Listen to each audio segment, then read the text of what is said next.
ফিলিস্তিন ইস্যুটি বাস্তবিক পক্ষে সাধারণ কোনো ইস্যু নয়, বরং সত্য মিথ্যার লড়াই। এই লড়াই 7 অক্টোবর 2023 শুরু হয়নি,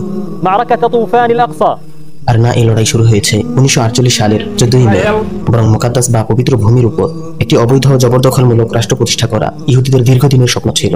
তাদের এই স্বপ্নের বাস্তবতার প্রাণ সঞ্চার করে আধুনিক জাইনবাদী আন্দোলনের প্রতিষ্ঠাতা থিওডর হার্জল 1896 খ্রিস্টাব্দে। 19 শতাব্দীর শেষের দিকে আধুনিক জাইনবাদী আন্দোলনের প্রতিষ্ঠা ছিল আর নাকবা বা বিপর্যয়ের উৎপত্তি। সেই সময়টাতে ফিলিস্তিনের ভূমিতে ইসরায়েলি বসতি দেখা দিতে শুরু করে।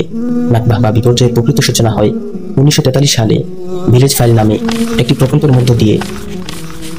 সেই বিপর্যয়ের অবতারণা ঘটে যখন ব্রিটিশ সাম্রাজ্যবাদের আশ্রয়ে প্রাইভেট ইহুদি মিলিশিয়া হাগানা ফিলিস্তিনের বিভিন্ন অঞ্চলের মুসলমানদের সম্পর্কে তথ্য সংগ্রহ শুরু করে।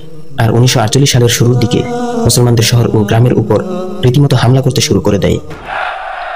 هزتني نسمات الليالي فتراءى ببالي طيف آلام مرير أبكتني صرخات الأيام وأنين تناما حول قيد בזמן קרב, אם מישהו ירים ידיים, משהו כזה, לא לקחתי שבויים. כמה אתה חושב אנשים הרגת ככה?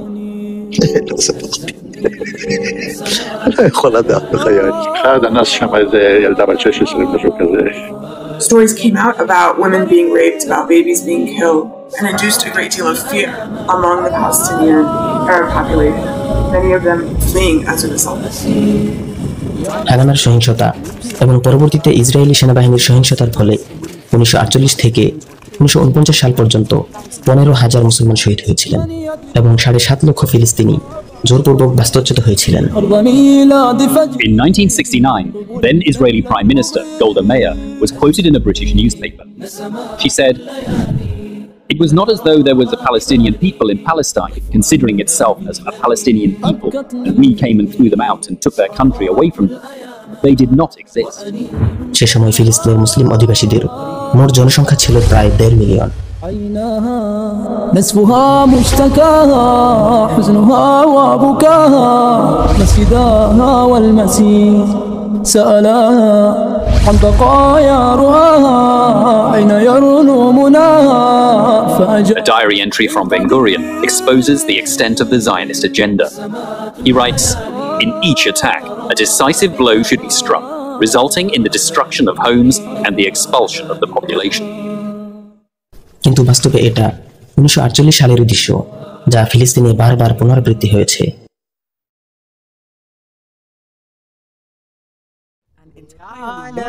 शक्लों में है नुमाया मेरे लहू का ये मौजज़ा है, बहुत सी शक्लों में है नुमाया मेरे लहू का ये मौजज़ा है। कहीं है शोला कहीं है शबनम, कहीं है खुशबू कहीं हिमा है, कहीं है शोला कहीं है शबनम, कहीं है खुशबू कहीं हिमा है, मेरा लहू अभी बह रहा है। সেই একই দৃশ্য আজ অতীতের তুলনায় কয়েকগুণ বেশি ভয়াবহতার সহিত গাজায় পুনরাবৃত্তি হচ্ছে। हर एक मंजिल मेरे लहू के हिसार में है, हर एक रास्ता हर एक मंजिल एक जमाना मेरे लहू की इबारतों से भरा पड़ा है, मेरा लहू अभी बह रहा है। গাজার বর্তমান অবস্থা ইসরায়েলের প্রকৃত লক্ষ্য সকলের সামনে স্পষ্ট করে দেয়।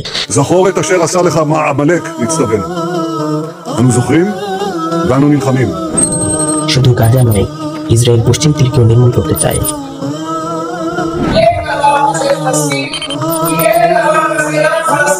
The whole Middle East change.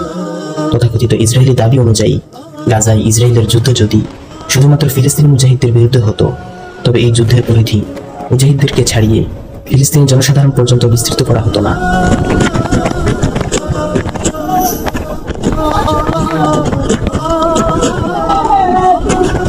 I refuse to be forced out of my house, nor will I abandon my home. So the Israelis set a dog on me, which bit me while I was sleeping in my bed. It dragged me, and this dog pulled me all the way to the entrance door. My hand is still untreated. Israeli forces set the dog on me. It grabbed my arm. বরং ইসরায়েলের এই যুদ্ধ গাজার পাশাপাশি পশ্চিম তীরেও ছড়িয়ে পড়েছে। সেখানেও বেসামরিক লোকদেরকে শহীদ করে দেওয়া হচ্ছে।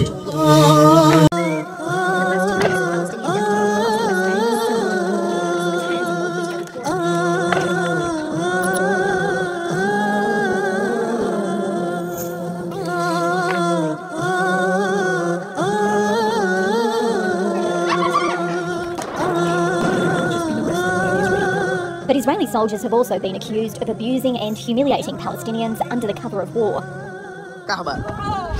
سجن النقب سجن غوانتنامو كل شيء لا يتصوره العقل قتل ضرب جوع فقر مرض أجل أسير أمراض مزمنة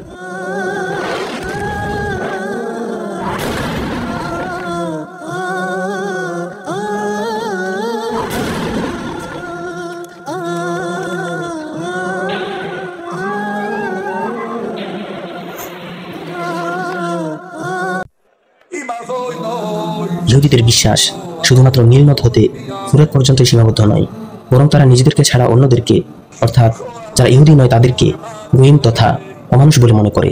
তারা নিজেদের ডিএনএ অন্যান্য মানুষদের চাইতে উত্তম এবং শ্রেষ্ঠ বলে মনে করে। এ কারণেই তারা নিজেদেরকে ছাড়া অন্য সকল মানুষকে নিজেদের দাস বলে মনে করে। אנחנו מטילים מצור מוחלט על העיר עזה. אין חשמל, אין מזון, אין מים, אין דלק. הכל סגור. אנחנו נלחמים בחיות אדם ואנחנו נוהגים בהתאם. They, honest to God, think their DNA is better than everybody else. I swear to you. I'm a Jew, and I just like to say that, you know, in our Bible it says that you're like animals.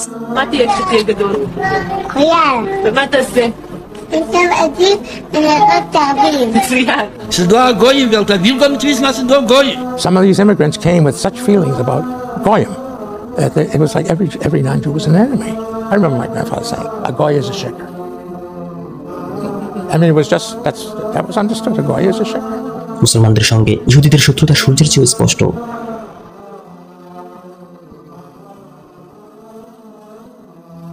আল্লাহর বান্দা ও রাসূল হযরত ঈসা মাসীহ ইবনে মারইয়াম আলাইহিস সালামকে হত্যার মিথ্যা দাবিদার এই ইহুদিরা অবজাহানবাদী খ্রিস্টানদেরকেও নিজেদের শত্রু বলে মনে করে।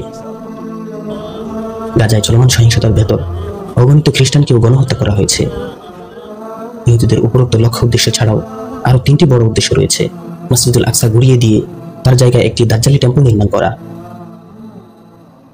And it was here in Jerusalem that the soldiers of Israel spoke 3 and warning words. Har Habayit Biyadin, the Temple Mount is in our hands. Words that lifted the spirit of the entire nation. We are in Jerusalem and we are here to stay. মহান যুদ্ধ শুরু করা, যা আল মালহামাতুল কুবরা বা Armageddon নামে পরিচিত, যা তাদের দৃষ্টিতে তাদের বিশ্বব্যাপী খ্রিস্ট বিরোধী দাজ্জালিক শাসন প্রতিষ্ঠার সবচেয়ে গুরুত্বপূর্ণ মাইলফলক। কিন্তু ইসলাম শিক্ষা অনুযায়ী এই যুদ্ধ সত্যপন্থী মুসলিমদের বিজয় এবং মিথ্যার পতাকাবাহী কাফেরদের স্থায়ী পরাজয়ের সূচনা।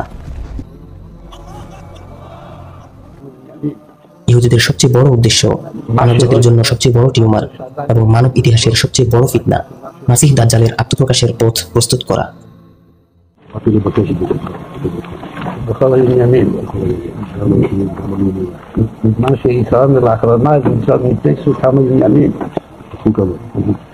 משהו עוד, וגם משהו שעדיין משאיר ליבו, אז הייתה משהו במה הביאתו.